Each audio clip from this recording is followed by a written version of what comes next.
June 25th, 2015 marks 65 years since the start of the Korean War. And to remember that fateful day, a commemorative ceremony took place in southern Seoul, and our Connie Kim spoke with some of those in attendance, many of whom are still clinging to the hope of a reunified Korea. When North Korean forces invaded South Korea 65 years ago, no one knew it would signal the start of a bitter divide on the peninsula.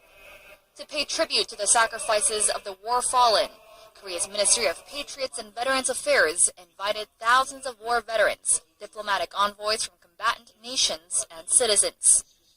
Prime Minister Hwang Kyo-won used the podium to emphasize the importance of having strong security in the South, while also encouraging the two Koreas to make efforts for a peaceful reunification.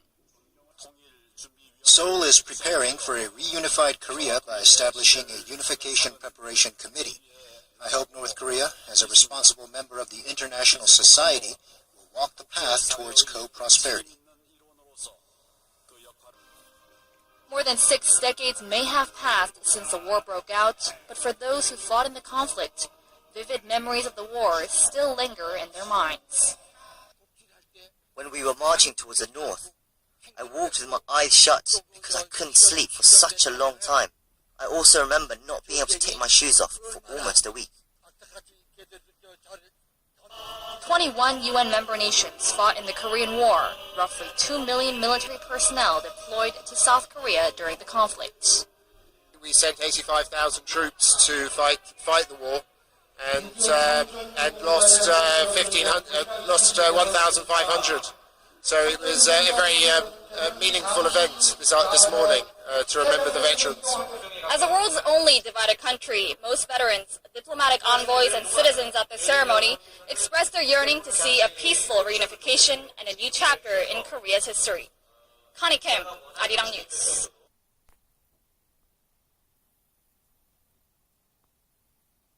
President Park Geun-hye has vetoed revisions to the National Assembly law that gives the parliament power to request changes to ordinances, including presidential orders. It's the first time President Park has vetoed an assembly-approved bill and the 73rd presidential veto in Korean history. Our Choi Yu-sun starts us off. Before the cabinet decided to call on the National Assembly to again discuss the disputed bill, President Park sternly explained that she had no other choice but to veto due to concerns over what she deemed administrative paralysis.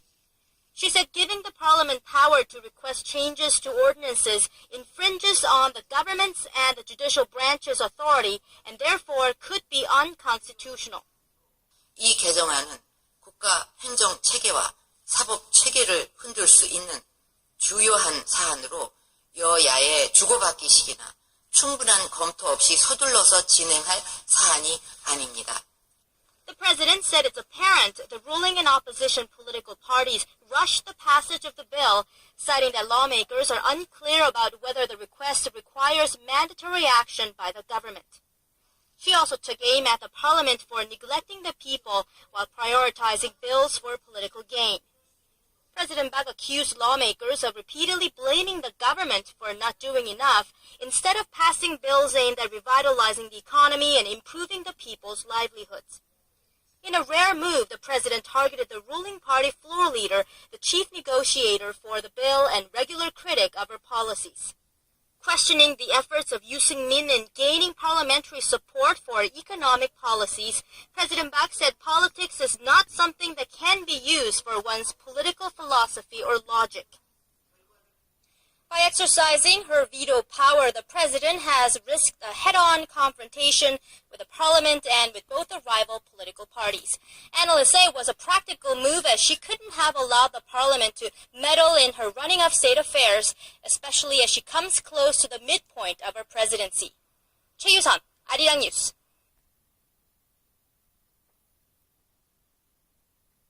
Shifting our focus to the MERS situation here in Korea, the health ministry has confirmed on Thursday that 2 more patients have died from the virus, raising the death toll to 29. A new case was confirmed today after a patient tested positive at the Gangan Hospital in Busan.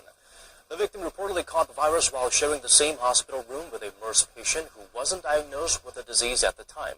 The total number of confirmed cases is now 180, of which 77 are currently in the hospital, with 62 of them in stable condition. On a brighter note, the number of quarantine has dropped by more than 460 overnight to 2,642. Meanwhile, the Sub-Parliamentary Committee on Health and Welfare has passed a set of MERS-related bills on Thursday. The bills aim at helping Korea respond better to outbreaks of contagious diseases. If passed, the revised health law will require the government to release a full list of infected patients, including their hospital routes.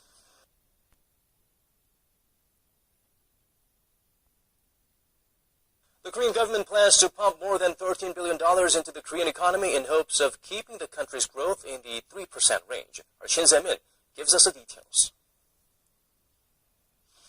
Korea's finance ministry announced plans to inject more than 15 trillion won, or $13.6 billion into the economy to keep the country's growth in the 3% range. Finance Minister Choi Kyung-hwan said Thursday that the stimulus package, including the supplementary budget, will help counter the economic fallout from the current MERS outbreak and damages from the drought.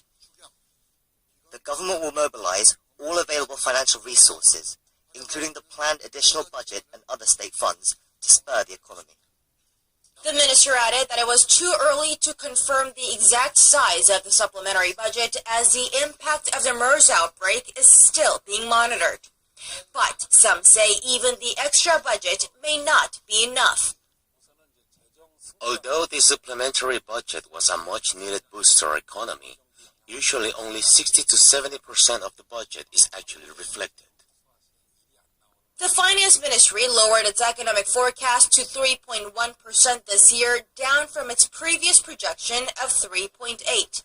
Korea saw its exports contract over 5.5% on year in the first 5 months of this year, and the unexpected MERS outbreak is estimated to have played a role in lowering the annual economic growth forecast by 0.2 to 3 percentage points.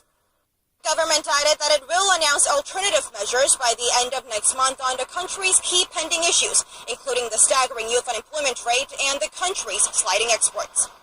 Shin Se-min, Arirang News. It's a beautiful day here in Seoul. Thanks for joining us on Business Daily. I'm Lee Ji-yoon. Before we get started, let's first take a look at what you can expect from us in the latter half of our program. It's a fintech revolution. We take a closer look at this meeting of finance and technology and what lies ahead for Korea to shine among global competitors when it comes to this industry. Korea already boasts the fastest internet connection speeds in the world, but one domestic telecom company is looking to speed things up even more. These stories and more coming right up. Slight improvements that we've been seeing in Korea's consumer sentiment have been wiped out by fear